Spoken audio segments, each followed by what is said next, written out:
Sekali lagi shalom. Ada sukacita? Alhamdulillah. Hari ini saya akan menyampaikan satu kebenaran dengan judul The Lord is my treasure. The Lord is my treasure. Tuhan adalah hartaku, Tuhan adalah kekayaanku. Bapak Ibu sebagai orang percaya ini adalah hal yang benar-benar harus kita renungkan dan kita pegang. Yaitu Tuhan sebagai satu-satunya harta kita. Dialah yang abadi, dialah yang terindah, dialah yang terbesar, satu-satunya yang bisa diandalkan dan yang tak pernah mengecewakan setiap kita. Kalau kita kehilangan sesuatu, kita belum kehilangan prinsip atau kehilangan pegangan hidup. Kita baru kehilangan pegangan hidup atau mengalami kehancuran kalau kita kehilangan Yesus. Ketika kita meninggalkan Yesus hanya karena sesuatu. Untuk itu sebagai orang percaya harus mampu kita rela meninggalkan segala sesuatu demi Yesus. Bukan meninggalkan Yesus demi sesuatu. Yang setuju katakan amin. Ketika kita terlalu terfokus dengan diri kita, pencapaian atau goals kita, dan apa yang menyenangkan diri kita, maka kita telah mengubah pusat hidup kita.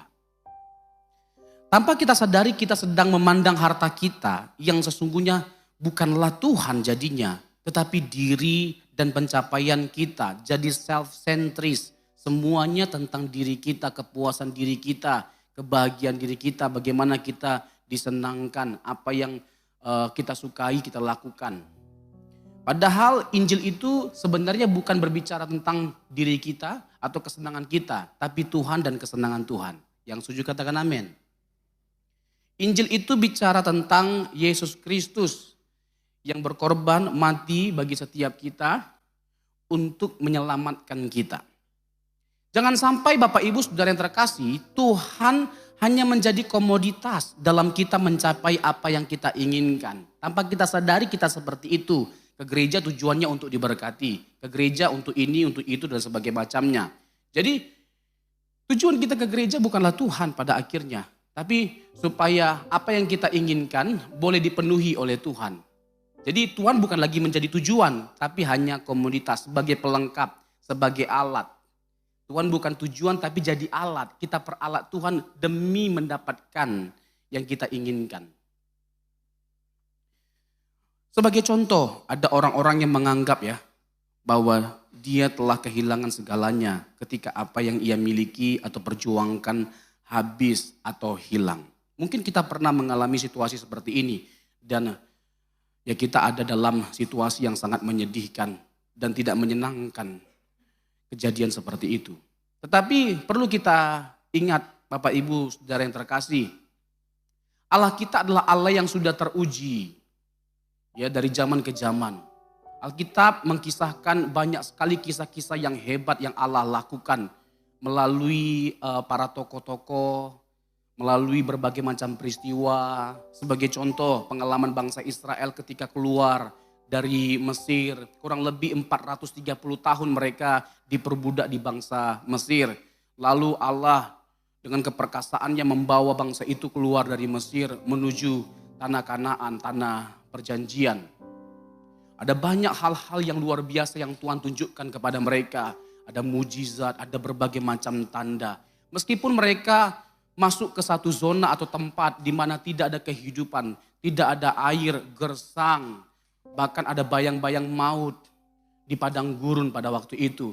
Mereka gak perlu takut dengan kehidupan mereka. Kenapa? Karena mereka berjalan bersama dengan Tuhan yang hidup. Dari pengalaman bangsa Israel kita belajar bahwa ketika ada Tuhan bersama dengan kita, menyertai kita, kita gak perlu takut dengan apapun. Amin. Adakah dengan dalam kita menghayati kebenaran ini? Sudah terlalu banyak sebenarnya kesaksian dalam Alkitab yang bisa menguatkan setiap kita. Sehingga gak ada timbul keraguan dari setiap kita akan penyertaan Tuhan, pemeliharaan Tuhan yang sungguh sempurna bagi setiap kita. Jangan pernah kita meragukan Tuhan. Amin. Kurang hebat apa, kurang dahsyat apa. Jangan kita ulangi kesalahan bangsa Israel yang masih tegar tengkuk, memberontak, menggerutu, mengeluh. Padahal ya Tuhan pastikan bahwa apa yang menjadi kebutuhan mereka itu terpenuhi. Hal-hal dahsyat loh dipertontonkan Tuhan di depan mereka. Ya, tiang awan, tiang api menyertai mereka sehingga mereka bisa hidup ya di padang gurun, lapar mereka dikasih makan. Ya kan, bosan makan roti katanya, roti mana? Bosan kali kami makan daging kami, katanya gitu, dikasihlah burung puyuh. Coba, kurang apa? Waktu itu kalau seandainya ada saksang dikasih pun saksang. Cuman haram bagi mereka. Ya kan? Karena mereka belum coba aja, coba mereka coba. Ya, kurang baik apa Tuhan itu sebenarnya? Hah? Nah, saya yakin setiap kita juga punya pengalaman di mana kita diberkati oleh Tuhan atau kita mengalami hal-hal yang dahsyat daripada Tuhan. Biarlah semuanya itu menguatkan iman kita, semakin menguatkan kita. Sehingga ketika kita mengalami sesuatu yang sulit atau kesukaran, kita mengingat kembali, dulu Tuhan pernah tolong aku, sekarang pun Tuhan bisa tolong aku. Dan seterusnya Tuhan akan tolong setiap kita. Amin. Amin. Tapi ingat, bentuk pertolongan Tuhan itu tidak selalu sama. Enggak harus dalam bentuk mujizat atau kesembuhan. Bisa mujizat enggak terjadi. Tapi lewat kejadian atau peristiwa yang tidak menyenangkan itu, ada sesuatu yang baik yang Tuhan kerjakan. Kita diubahkan oleh Tuhan. Tadinya kita jauh dari Tuhan, lewat masalah itu kita jadi dekat dengan Tuhan. Ada masalah dalam keluarga, enggak ada solusinya. Masalahnya enggak selesai.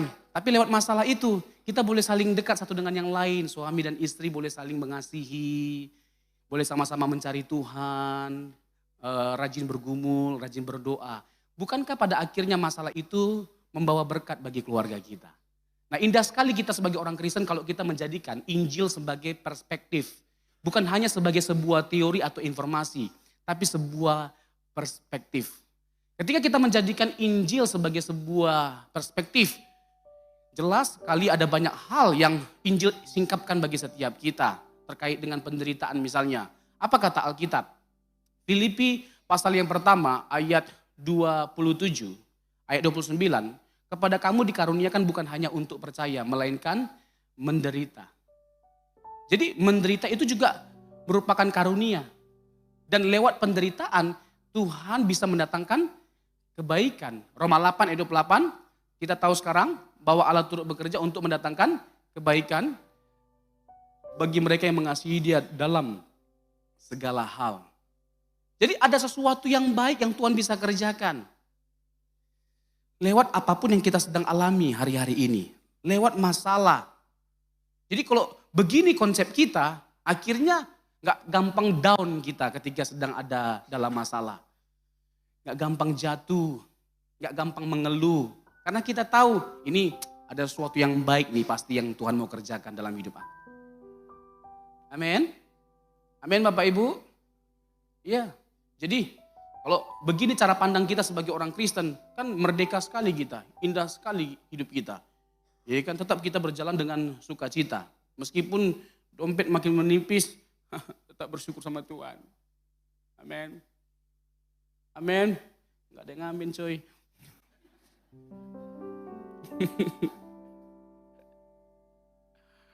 Iya kan? Coba kunci F, Pak. Iya dong. Pembuktian bahwa kita anak Tuhan adalah ketika kita bisa dengan benar menyikapi segala sesuatu. Sekali lagi ya, pembuktian bahwa kita adalah anak Tuhan ketika kita bisa dengan benar menyikapi segala sesuatu. Pembuktian bahwa kita anak Tuhan itu bukan kita kaya, kita sukses, punya jabatan, punya pangkat dan lain sebagainya macamnya. Bukan tidak boleh punya semuanya itu. Bukan itu tidak berkat, itu berkat. Tapi ketika kita bisa menyikapi segala sesuatu dengan baik, dengan benar, kita memiliki iman yang teguh, kita jadi pribadi yang tulus, yang selalu menyenangkan hati Tuhan. Nah, indah sekali perjalanan hidup kita pada akhirnya. Kayak punya uang banyak, banyak harta, punya jabatan, pangkat naik. Ini semua berkat, saya tidak pungkiri. Tapi berkat yang sesungguhnya itu adalah ketika kita boleh menerima, meresponi setiap prosesnya Tuhan, yang mana semuanya itu membawa kita menjadi semakin dewasa. Inilah berkat Tuhan yang sesungguhnya. Amin. Harus bisa kita menerima ini sebagai satu kebenaran dan kita dengan kuat gitu loh, dengan lantang ya menyuarakan apa yang kita imani saat kita sedang mengalami situasi yang tidak menyenangkan. Makanya lagu ini sangat memberkati saya.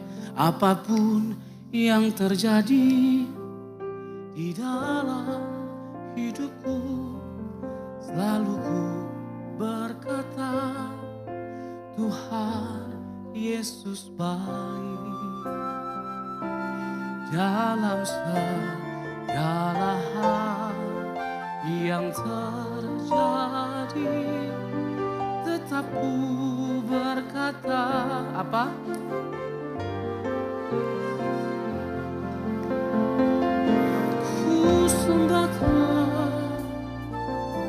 Ku sembahkan, tak dapat ku membalas kasih-Mu. Ku sembah Kau, oh Bapa. Ku rindu selalu menyenangkan-Mu. Kapan kita menyenangkan hati Tuhan? Bukan waktu kita di gereja. Karena kalau di gereja semuanya seperti malaikat. Lihat aja kiri kanannya, muka malaikat semua. Ya kan, ibu-ibu yang cerewetnya luar biasa ketika di luar di rumah. Ya, sampai di gereja itu bisa, kalah, malaikat kalah. Shalom, puji Tuhan, haleluya, glory. Tuhan Yesus baik, haleluya. Ya kan, pembuktiannya itu di luar sana. Amin. Iya, saat kita lagi susah, ya kan? Iya dong, saat kita lagi dihianati, diperlakukan tidak baik, masalah gak selesai. Mampu gak kita tetap menyenangkan hati Tuhan? Mampu gak kita tetap berkata, Tuhan Yesus baik dalam segala hal yang terjadi. Tetap ku berkata, Tuhan Yesus baik. Udah lama kita meminta sesuatu tapi Tuhan tidak kasih. Udah lama kita bergumul akan sesuatu tapi Tuhan tidak jawab-jawab. Ya kan, kita ingin diberkati oleh Tuhan. Tuhan kayaknya udah sekali hidup selama ini Tuhan. Lama kali aku jadi miskin Tuhan. Tuhan tahu kalau kamu jadi diberkati jadi kaya rusak. Tuhan bilang nanti dulu ya nak ya, nanti. Jadi biarlah sesuai dengan waktunya Tuhan. Karena kalau segala sesuatu sesuai dengan waktunya Tuhan jadi indah. Halo? Ini aminnya false. Amin. Oh, belum sarapan. Apapun yang terjadi di dalam hidupku, selalu ku berkata, Tuhan Yesus baik. Dalam segala hal yang terjadi, tetap ku berkata, Tuhan. Meskipun banyak hutang, suami pengangguran, ibu-ibu.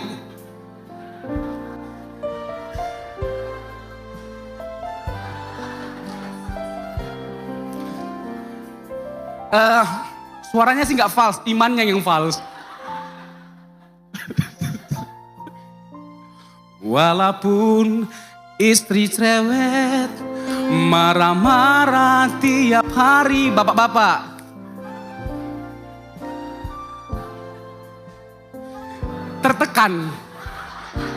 Tertekan. Apalagi yang istrinya di samping. Dokon. Pak Buah. Masuk aku cerewet. Hah? Habis nyanyinya gini. Kaliku berkata, Tuhan Yesus baik.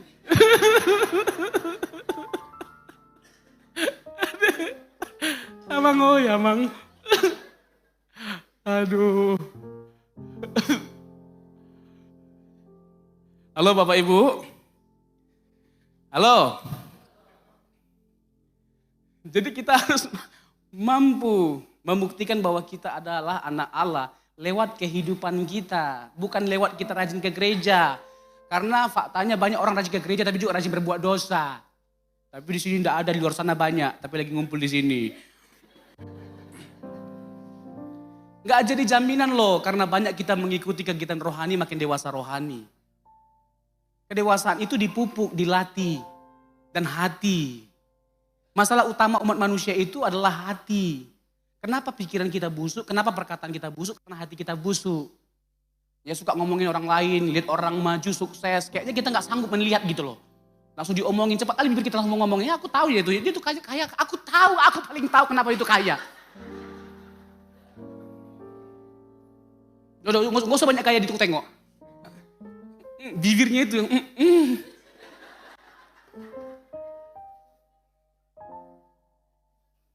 Yang begini-begini ya, udah nasib nggak bisa berubah. Begitu aja terus. Ya kan, senang lihat orang susah, susah lihat orang senang.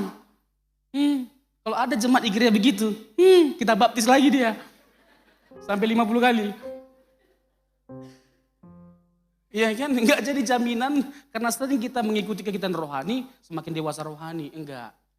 Halo, kedewasaan rohani itu adalah yang pertama-tama dengan kita melihat kekurangan kita. Ingat ya, kekurangan kita, bukan kekurangan orang lain.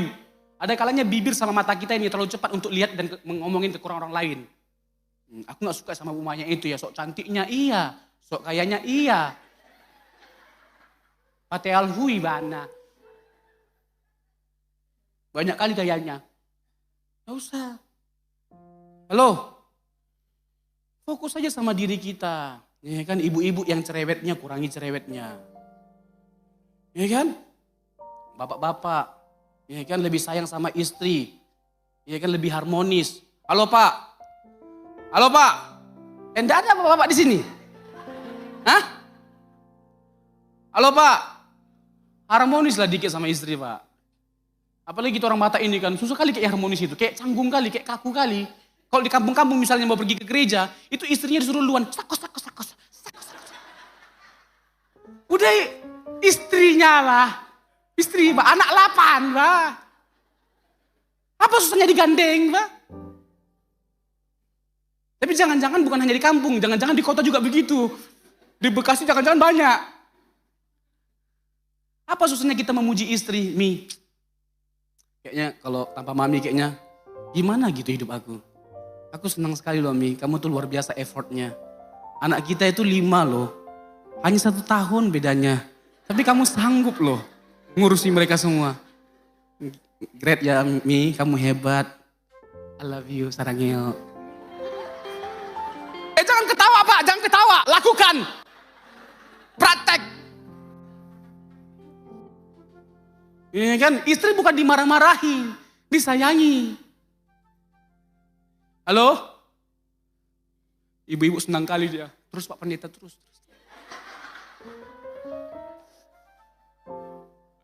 Ibu-ibu ingat, ibu-ibu tulang rusuk. Bukan tulang rusa, yang suka menusuk. Aduh. Ya kan? Ya, ibu-ibu juga sama.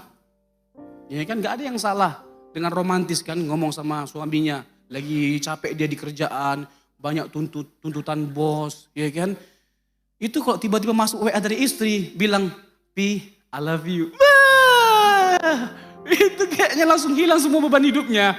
Atau yang kedua, karena gak pernah ngomong begitu, ada apa dia nih ya? Kerasukan apa dia nih?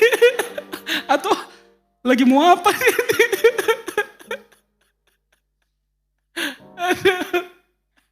Aduh Tuhan, Abang goyah Bang. Jadi kita harus bisa ya mempraktekkan kedewasaan rohani itu. Menunjukkan bahwa kita adalah anak Allah lewat kehidupan kita, lewat perkataan kita. Perkataan-perkataan yang baik, yang membangun, yang memberkati, itu yang kita perkatakan. Jadi kita harus benar-benar menunjukkan lewat kehidupan kita bahwa Tuhan itu adalah harta kita. Dialah satu-satunya kekayaan kita. Yang paling berharga, melebihi dari apapun dan siapapun. Apapun dan siapapun bisa mengecewakan. Tapi Tuhan tidak akan pernah bisa mengecewakan setiap kita. Percayalah, udah teruji itu. Ya, kalau ada hari ini di antara kita yang benar-benar lagi di titik terendah. Gak punya apa-apa, siapapun gak ada perhatiin kita. Ingat, Jangan merasa bahwa kita sedang hancur. Kita masih punya Tuhan. Iya. Sebaliknya, jangan di antara kita merasa hebat atau senang atau bahagia. Sekalipun kita punya semuanya, tapi kita jauh dari Tuhan. Hati-hati. Semuanya bisa dalam waktu sekejap Tuhan ambil. Apa kata Ayub? Tuhan yang memberi, Tuhan yang mengambil, terpujilah nama Tuhan. Ingat bahwa segala sesuatu yang ada pada kita itu berasal daripada Tuhan. Jangan ada sedikit pun di antara kita yang menyombongkan diri. Ingat ya, kita ini seperti tukang parkir, Pak. Di lahannya ada mobil Pajero, Alphard, Lamborghini dan sebagainya macamnya. Itu bukan mobil dia, itu titipan, Mbak. Sama seperti kita, apapun yang ada pada kita itu titipan. So jangan don't be patentengon. Gak ada yang perlu disombongkan. Sebagai orang Kristen kita harus memandang bahwa segala sesuatu itu karena kasih karunia Tuhan. Kalau kita memandang bahwa segala sesuatu karena kasih karunia Tuhan, gak ada ruang bagi kita untuk menyombongkan diri. Halo? Apapun dalam diri kita, apapun itu berasal daripada Tuhan. Karena kasih karunia Tuhan semata. Jangan merasa bahwa kita hebat itu karena kekuatanku, karena usahaku, karena aku hebat. Enggak, karena Tuhan. Karena Tuhan. Ya kan kita punya mobil, kita punya rumah, kita punya keluarga yang baik. Ya kan kita punya wajah yang cantik. Juga karena Tuhan, gak perlu sombongkan. Halo? Ya kan? Baru cantik dikit gaya selangit, ya kan? Orang cantik ditabrak mobil hilang cantiknya. Orang jelek ditabrak mobil hilang wajahnya. Kok telat ketawanya? Memang betul-betul lapar kayaknya ini. Ya kan gak ada yang perlu kita sombongkan. Karena segala sesuatu itu berasal daripada Tuhan. Jadi kesukaan kita itu adalah hal-hal atau berbau yang rohani dalam setiap kehidupan kita pada akhirnya. Ketika kita menjadikan Tuhan atau memandang Tuhan sebagai harta atau kekayaan kita. Misalnya saya ambil contoh tokoh yang bernama Rasul Paulus. Saya kagum sekali dengan Rasul yang satu ini. Kalau masalah dia merasa berdosa, dia mengklaim bahwa dia adalah orang yang paling berdosa. Dia merasa bahwa dia begitu bobrok. Tetapi ketika dia bertemu dengan Tuhan, dia mengalami satu perubahan yang luar biasa. Tuhan pulihkan hidupnya luar biasa. Nah, dia punya kerinduan. Itu tercatat dalam Filipi pasal yang ketiga, ayat yang ke-10. Kita buka Alkitab kita, Filipi pasal yang ketiga, ayat yang ke-10 dikatakan demikian. Yang ku kehendaki ialah mengenal dia dan kuasa kebangkitannya dan persekutuan dalam penderitaannya, di mana aku menjadi serupa dengan dia dalam kematiannya. Bapak Ibu, saya kagum dengan Rasul yang satu ini. Dia memiliki ketertarikan yang luar biasa terhadap Tuhan. Dan seharusnya kita juga punya spirit yang sama seperti yang dimiliki oleh Rasul Paulus. Lebih dari apapun yang kita kehendaki adalah mengenal dia dan kuasa kebangkitannya dan persekutuan dalam penderitaannya, di mana aku menjadi serupa dengan dia dalam kematiannya. Nah, yang pertama mengenal dia. Ada 4 hal yang penting yang mau saya tekankan bagi setiap kita dari ayat ini. Yang pertama mengenal dia. Mengenal Allah melalui Yesus Kristus adalah inti dalam kekristenan. Adalah sumber kebahagiaan dari setiap kita. Pengenalan Allah melalui Yesus merupakan penyataan khusus dari Allah. Dalam konteks kekristenan ada 2 penyataan, umum dan khusus.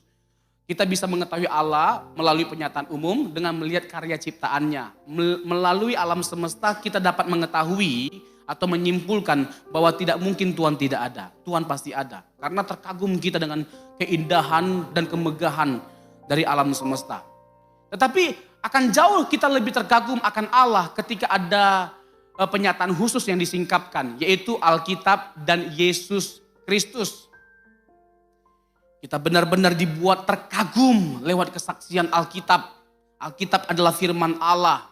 Alkitab adalah sesuatu yang Tuhan berikan bagi setiap kita, menjadi pedoman dalam kita mengenal Dia dan mengenal karya Allah bagi setiap kita, umat manusia. Terkagum kita dengan Allah karena kebenaran Alkitab yang diberikan bagi setiap kita. Lalu yang kedua, terkagum kita dengan Yesus Kristus akan kasihnya, pengorbanannya yang begitu luar biasa. Semuanya dipertaruhkan oleh Allah bagi setiap kita, bahkan anaknya yang tunggal. Kurang pembuktian apa lagi Allah bagi setiap kita. Semuanya telah dibuktikan bahwa dia sungguh-sungguh mengasihi kita. Pertanyaannya, ini yang harus kita renungkan dan dengan tulus kita koreksi diri kita. Apakah kita sungguh-sungguh mengasihi Tuhan? Apakah kita benar-benar mengasihi Tuhan? Kalau kita sungguh-sungguh mengasihi Tuhan, gak mungkin kita gak menyerahkan seluruh kehidupan kita bagi Tuhan. Itu yang pertama yang harus kita lakukan. Karena apa? Karena Allah pun telah menyerahkan segala-galanya, semuanya bagi setiap kita. Untuk itulah mengiring Tuhan, tidak ada yang kita sisahkan. Semuanya untuk Tuhan, amin. Semuanya untuk Tuhan. Coba. Lagu ini saya suka sekali ya. Lebih dari segalanya,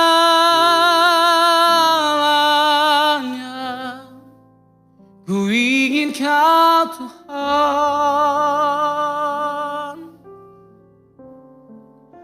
Emas, perak, dan permata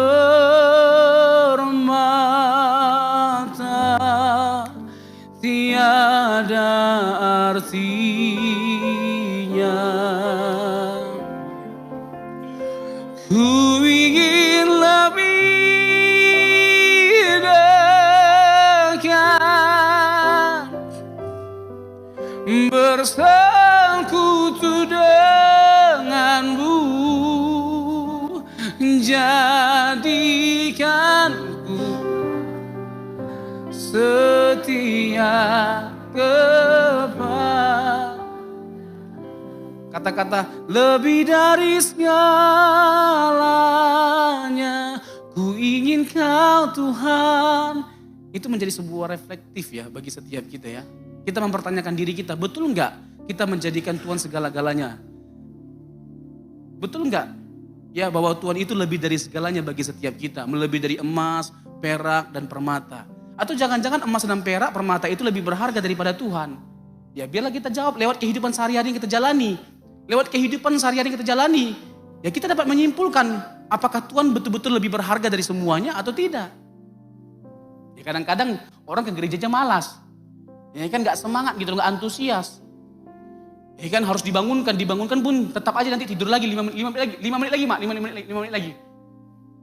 Dibangun aja susah kali. Ya kan?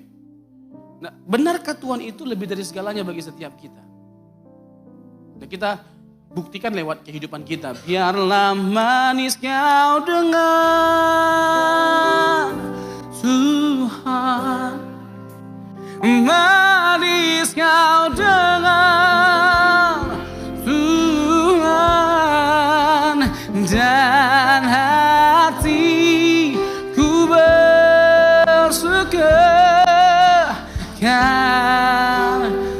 Biarlah manis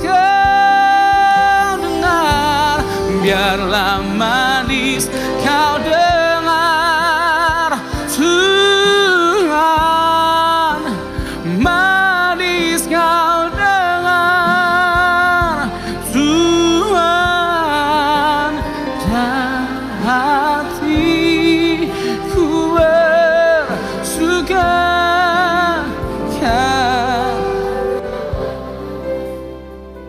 Iya kan? Melihat keluarga, suami, istri, anak-anak takut akan Tuhan, itu adalah hal yang manis yang Tuhan bisa kejar. Amin. Itu hal yang manis.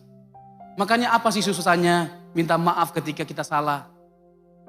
Saya bingung ya, bisa ada suami istri berhari-hari berminggu-minggu, berbulan-bulan, masalah gak diselesaikan. Apa sih susahnya kalau kita salah minta maaf? Halo Pak? Halo Pak? Gak ada bapak di sini tadi ku tengok. Halo Pak, apa sih susahnya minta maaf? Iya kan? Kalaupun nggak salah, ya udahlah. Kita udah tahu dari sejak awal mau nikah pun udah tahu kita. Istri nggak pernah salah. Kalaupun salah, kembali ke yang pertama. Udah. Pokoknya kalau mau panjang umur kita, lakukan ini udah. Saya pun belum nikah udah persiapan diri. Enggak lo. Udah dilakukan belum lo? OTW. Iya kan? Iya. Apa sih susahnya kita ini? Apa ya, untuk rendah hati.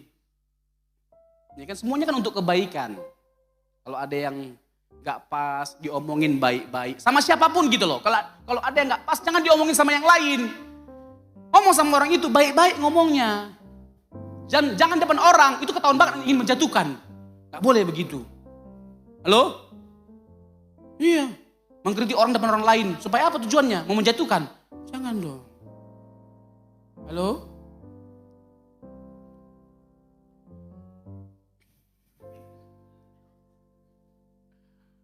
Aduh.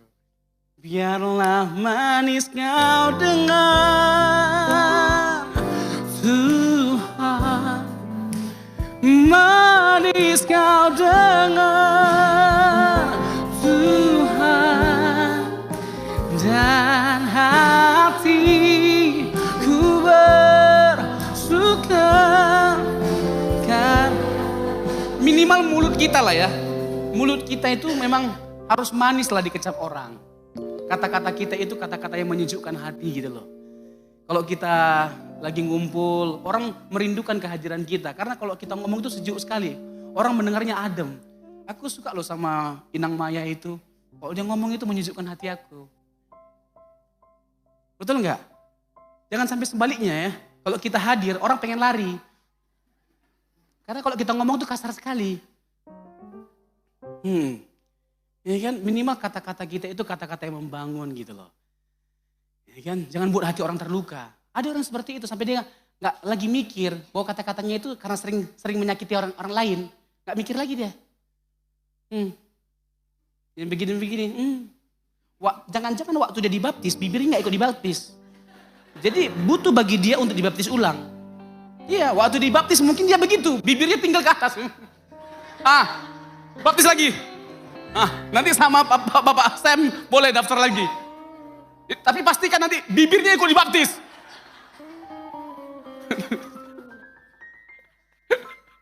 Aduh Tuhan. Amang ngoyak, Bang. Aduh. Ya. Amin, Bu. Amin, Ibu-ibu. Iya kan. Karena bibit cerewet itu bukan hanya pada ibu-ibu. Yang belum nikah juga, calon ibu juga. Iya kan, kecantikan, iya kan itu bersifat temporer. Tapi nggak ada yang salah sih mengupayakan kita untuk tetap cantik, ya kan? Pakai benang, ya tarik benang. Udah nggak apa-apa, nggak jadi masalah. Ya kan, benang ditarik-tarik, udah nggak apa-apa, nggak masalah. Tapi jangan dong untuk hal yang seperti itu kita all out. Batin kita dong yang harus dihiasi yang pertama-tama.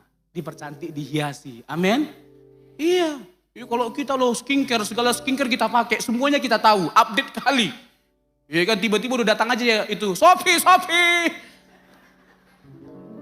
Paket. Untung suaminya udah melatih jantungnya. 1 hari 5 paket masuk. Amang Mang. Itu dia mau. Akhirnya dipulangkan lagi istri sama bapaknya. Gak sanggup aku katanya. Paket.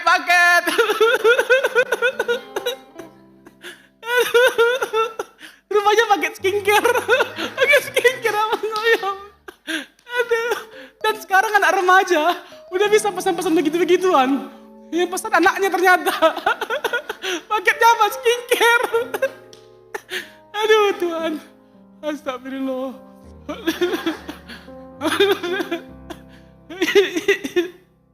Ya kan, jadi nggak ada yang masalah, ya kan? Kalau orang lihat kita manis gitu loh, karena kita rajin dandan, pintar dandan, pakai skincare, ya kan begitu kan? Cewek itu kan pengen diomongin begitu, ditanya begitu, kamu cantik banget sih, kamu skincare-nya apa? Kan pengen begitu kan? Kok jadi saya gelik sendiri ya?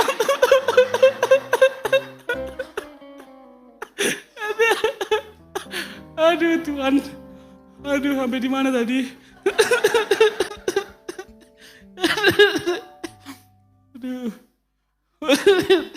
ya gitulah ya. Masuk poin yang kedua, Ya, jadi mengenal dia. Yang kedua, mengenal dan mengalami kuasa kebangkitan Tuhan Yesus. Bapak Ibu percayalah, tidak ada kehidupan yang terlalu rusak sampai Tuhan tidak mampu memulihkan setiap kita. Sebesar-besarnya kesalahan kita atau dosa kita, ingat kasih karunia Tuhan jauh lebih besar. Jadi tangan Tuhan selalu terbuka bagi setiap kita. Ya, jangan merasa bahwa kita itu nggak lagi diampuni atau ditolak oleh Tuhan, enggak. Anugerah Tuhan jauh lebih besar. Pernah dengar nama John Newton?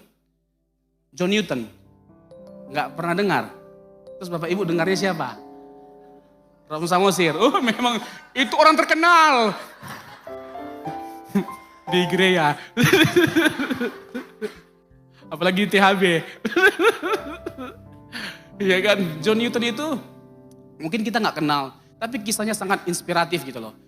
Kisahnya itu terkait dengan dia merasa bahwa dia adalah seorang yang sangat luar biasa jahatnya. Dia merasa bahwa dia adalah pendosa yang hebat. Tapi pada akhirnya dia diselamatkan oleh Tuhan. Dan dia berkata bahwa I am the great sinner but I have a great savior. Aku adalah seorang pendosa yang hebat tapi aku punya juru selamat yang luar biasa. Yaitu Yesus Kristus. Lagunya begini. Mungkin Bapak Ibu gak pernah dengar namanya John Newton. Tapi lagunya sering kita dengar. Coba C.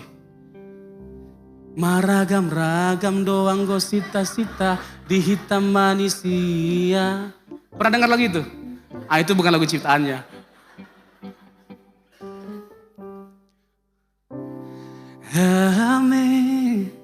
Amazing grace, how sweet the sound that saved the wretch like me.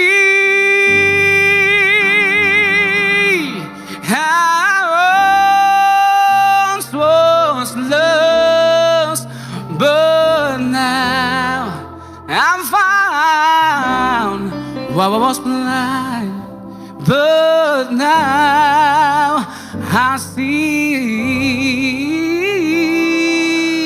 Sama-sama. Amazing grace, how sweet the sound. A wretch like me, the wretch.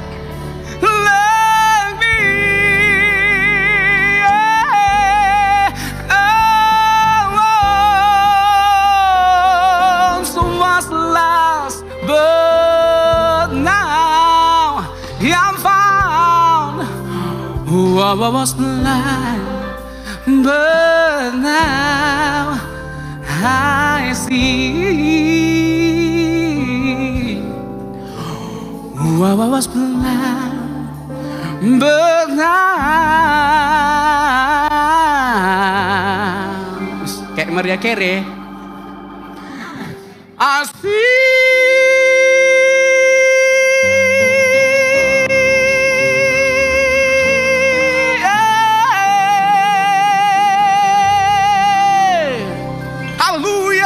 Udah kayak orang Afrika kita. Haleluya. Amazing grace, how sweet is sound. Anugerah Allah yang menakjubkan, begitu indah didengarkan. Bapak Ibu saudara yang terkasih, hal yang paling menyedihkan, hal yang paling mengerikan, bukanlah orang ateis atau orang kafir yang hidup sebebas-bebasnya. Tapi orang yang mengaku percaya Tuhan, rajin ke gereja, tapi terus menerus hidup dalam dosa. Ini hal yang paling menyedihkan. Bapak Ibu, Tuhan tidak terlalu tertarik dengan kenyamanan hidup kita. Tuhan tertarik dengan kekudusan hidup kita. Sekali lagi, Tuhan tidak terlalu tertarik dengan kenyamanan hidup kita. Tuhan tertarik dengan kesucian hidup kita. Karena Tuhan kita itu kudus. Kita harus menggambarkan Tuhan. Seperti apa Tuhan kita. Iya dong.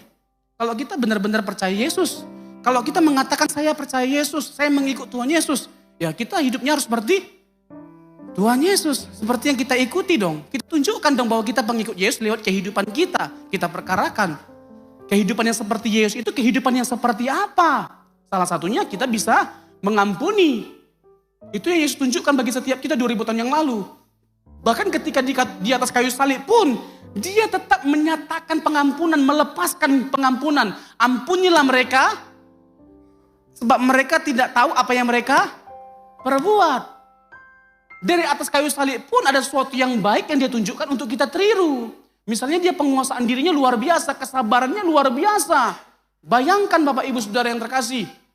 Ketika dia dihina sama imam besar, elah, orang lain dia selamatkan. Kalau kamu mau kami percaya, selamatkan dirimu, turun dari salib, baru kami percaya. Coba lihat bibir begini. Hah? Kalau saya jadi Tuhan Yesus, saya turun ke bawah. Terus saya naik lagi ke atas.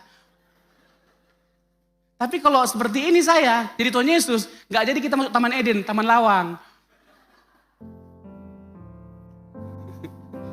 Jadi kesabaran kita itu harus dilatih, penguasaan diri kita itu harus dilatih. Setiap hari loh penguasaan diri kita harus dilatih. Nah tapi kita jadi sabar itu bukan dengan cara pergi ke kuburan. Gak mistik sifatnya, Tuhan buat laku sabar. Gak bisa, gak mungkin. Tuhan pertemukan kita sama orang yang menjengkelkan. Nah masalahnya orang yang menjengkelkan itu banyak. Dan panjang umur lagi, itu masalahnya. Tapi ingat, selalu kebenaran sudah disampaikan. Justru cara Tuhan untuk membentuk kesabaran kita dengan diperhadapkan sama orang yang menjengkelkan. Iya dong. Nah disitulah kita belajar. Mempraktekkan kebenaran firman Tuhan. Sabar gak kita? Iya dong. Saya aja diproses sama Tuhan, apalagi Bapak Ibu. Kita pendeta ini juga sama diproses Tuhan. Kayak mungkin saya pernah cerita ya, kalau di jalan 3 atau 4 kali saya mau tabrak ibu-ibu naik motor. Bu, kalau nggak tahu bawa motor, jangan bawa motor. Halo Bu, karena saya trauma. Pokoknya kalau ibu-ibu depan saya bawa motor, itu minimal 20 meter. Saking traumanya saya. Coba ya kan, udah salah pun mereka, bisa mereka lebih galak daripada kita. Ya, gimana saya nggak mau tabrak, sen kiri belok kanan. Sen kanan belok kiri. Ada kalanya dia sen kiri nggak belok-belok. Enang tuh dia duinaton. Lama-lama saya belajar dengan hikmat saya. Mungkin maksudnya dia kalau dia sen kiri mau kasih kode sama yang belakang. Ke kiri kok ya, aku mau ke kanan. Marsamuretan dia sudah. Hancur semuanya jadinya dibikin. Pokoknya dia punya aturan sendiri. Itulah ibu-ibu. The power of emak-emak ras terkuat di muka bumi ini. Ya itu belum seberapa. Ini pernah ada posisi begini. Ini macet total, asli macet total. Bener-bener loh. Saya ingat betul kejadiannya. Macet total. Lalu tiba-tiba adalah muncul ibu-ibu seperti Valentino Rossi. Masuk ke mobil saya. Dia tabrak mobil saya. Dia yang tabrak, dia yang marah. Dipukul lagi mobil saya. Pak gitu loh. Dimaki-maki saya. Pak. Coba saya keluar, saya balas. Gak taunya jemaat. Pak Pendeta Robsonnya, percuma Pak Pendeta ngomong kasih, kesabaran, penguasaan diri. Mana kasihnya? Mana sabarnya? Selesai.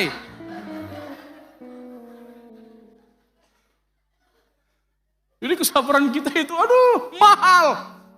Menjadi sabar itu gak gampang. Betul gak? Iya gak? Orang mencengkelkan itu gak perlu jauh-jauh dicari. Di rumah sendiri. Ketemu istri, ketemu suami, ketemu anak-anak. Dan di situ diproses sama Tuhan. Amin. Lihat anak yang gak berubah-ubah susah kali dibilangin. Kan? Nah di situ kesabaran kita diproses oleh Tuhan. Yang ketiga, cepat saja karena waktunya sudah terbatas. Serupa dalam kematiannya. Kematian Yesus adalah untuk membinasakan kuasa dosa.